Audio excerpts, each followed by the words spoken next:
Let's face it, does anyone out there have a perfect bracket anymore? Well, we found someone who came as close as anyone would, and he's barely old enough to even shoot a basketball.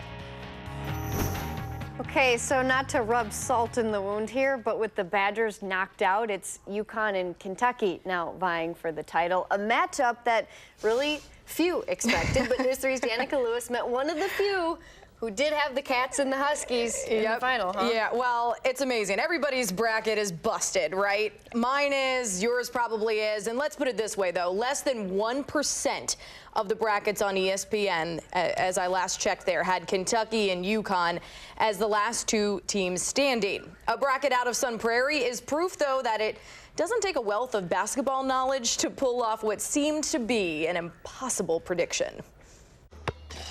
Nobody that had these two teams. We tell our youngest athletes, it doesn't matter if you win or lose. It's how you play the game.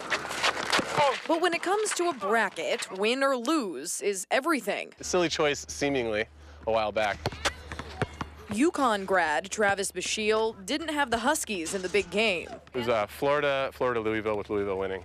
He credits anyone who came close. Either they're brilliant and ESPN should hire them, or they got lucky.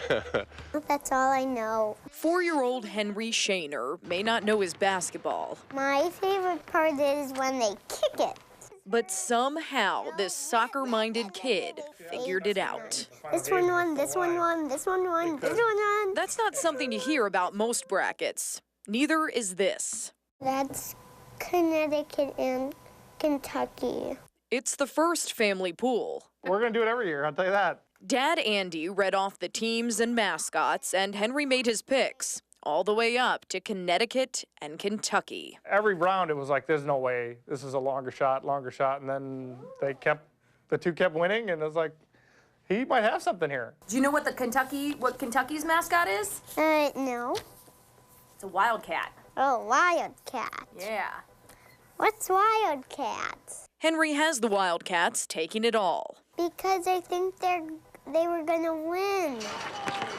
So sometimes it is about winning or losing. And maybe some beginner's luck. I haven't taken him to Vegas as of yet. Yet, keyword there. Henry's dad says he brought Henry to the dog races one time in Dubuque, and the 4-year-old was 8 for 8 in choosing the top dogs, literally.